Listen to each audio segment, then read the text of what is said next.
Assalamualaikum warahmatullahi wabarakatuh. Alhamdulillah wassalatu wassalamu ala Rasulillah sallallahu alaihi wasallam wa ba'da. Ikhwan fiddin, mari kita lanjutkan kajian kita terkait dengan pelajaran yang bisa kita ambil dari apa yang disampaikan oleh Hatim Al-Asham terkait dengan apa yang beliau pelajari selama menuntut ilmu dengan Syekh Ibrahim Al-Balkhi. Kemarin kita sudah sampai ke poin keempat, kita masuk ke poin yang kelima. Beliau menyampaikan bahwasannya sumber kedengkian yang biasa menjangkiti hati manusia itu adalah apa? Karena iri terkait dengan rezeki, terkait dengan urusan dunia, terkait dengan harta, jabatan, dan semacamnya. Banyak orang yang saling membenci, saling iri, saling berusaha menjatuhkan, berebut karena urusan ini. Maka kemudian beliau menyampaikan, saya kemudian perhatikan salah satu ayat di dalam Al-Quran, yaitu dalam surat Az-Zukhruf, ayat yang ke-32. A'udzubillahi minasyaitonirrajim. Ahum yaksimuna rahmata rabbik. Nahnu qasamna bainahum ma'isyatahum fil hayatid dunya wa rafa'na ba'dahum fawqa ba'din darajatin liyattakhidha ba'duhum ba'dan suhriyya wa rahmatu rabbika khairum mimma yajma'un. Apakah mereka yang membagi-bagi rahmat Rabbmu? Kamilah yang menentukan penghidupan mereka dalam kehidupan dunia. Dan kami telah meninggikan sebagian mereka atas sebagian yang lain beberapa derajat, agar sebagian mereka dapat memanfaatkan sebagian yang lain. Dan rahmat Rabbmu lebih baik dari apa yang mereka kumpulkan. Dari ayat ini jelas bahwasannya tidak layak, tidak patut bagi kita ini kemudian merasa iri kepada orang lain, kepada siapapun itu terkait dengan urusan dunia, dengki, hasad, dan sebagainya. Kenapa? Karena yang membagi rahmat, membagi dunia, membagi rezeki itu adalah Allah Subhanahu wa Ta'ala. Dan Allah sengaja membagi itu tidak sama. Ada yang dilebihkan antara satu dengan yang lain, beberapa bagian, beberapa derajat. Ada yang diberikan kekayaan yang lebih, ada yang pas-pasan, ada yang sedikit kurang. Ada yang diberikan ilmu lebih, ada yang pas-pasan, ada yang mungkin sedikit kurang. Ada yang diberikan jabatan lebih tinggi, ada yang mungkin biasa-biasa saja, atau bahkan tidak punya jabatan. Itu yang membagi adalah Allah Subhanahu wa Ta'ala, bukan kita. Seringkali yang menjadi permasalahan bahwasannya kitalah yang mampu menentukan itu. Maka Allah bertanya ini, apa kalian atau apakah mereka yang membagi-bagi rahmat Allah itu?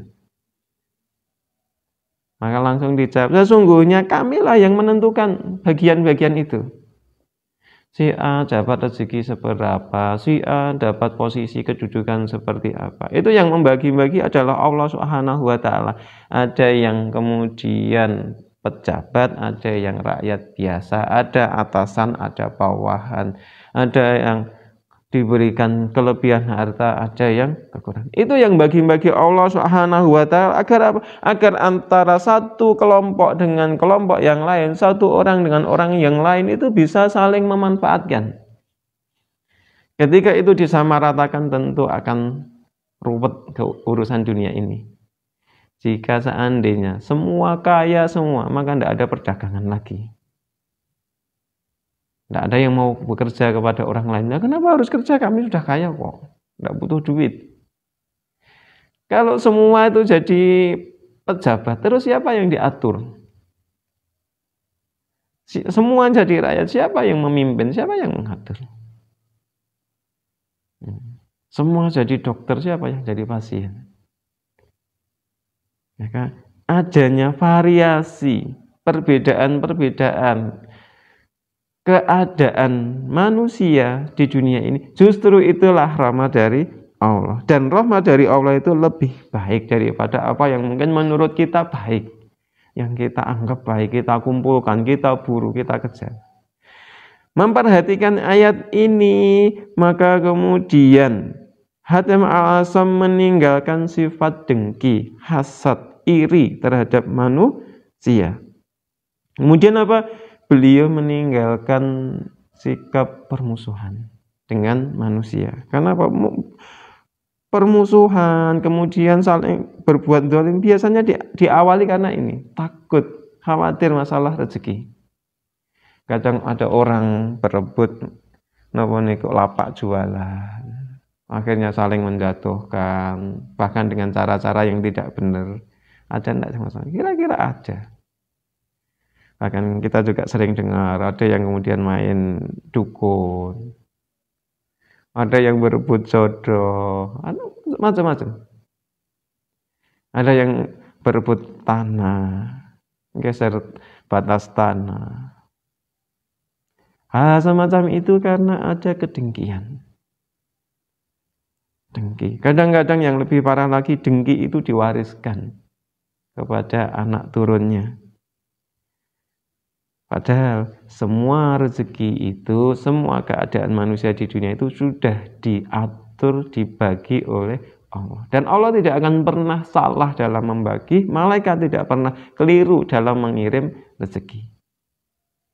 Maka tinggalkan sikap hasad, tinggalkan sikap dengki. Bahkan harusnya kita berbahagia ketika ada orang lain yang mendapatkan karunia dari Allah Subhanahu wa taala. Alhamdulillah dia dapat rezeki yang lebih, semoga bermanfaat. Semoga bisa memberikan manfaat kepada orang-orang di sekitarnya. Ikut senanglah dia bisa sukses. Ketika kita memiliki hati yang semacam itu, insya Allah nyaman hidup ini. Ketika orang lain senang, kita ikut senang. Ketika orang lain itu mungkin susah, kita berempati. Jangan sampai menjadi orang yang tadi, ketika orang lain senang, kita susah. Ketika orang lain susah, kita senang. Itu orang yang paling menderita hidupnya. Mungkin ini yang bisa kita bahas pada kesempatan ini, terkait dengan bagaimana kita ini bisa meminimalkan rasa iri, rasa dengki. Ingatlah, rezeki sudah dijamin oleh Allah dan yang membagi rezeki Allah, bukan manusia. Manusia tinggal menerima saja. Dan misalnya pun kita diberikan rezeki oleh Allah, jangan merasa hebat, tapi segeralah bersyukur kepada Allah dan gunakan untuk sesuatu yang bermanfaat, baik untuk urusan dunianya, terlebih nanti bermanfaat untuk urusan akhiratnya. Allah alam shawab. Assalamualaikum warahmatullahi wabarakatuh.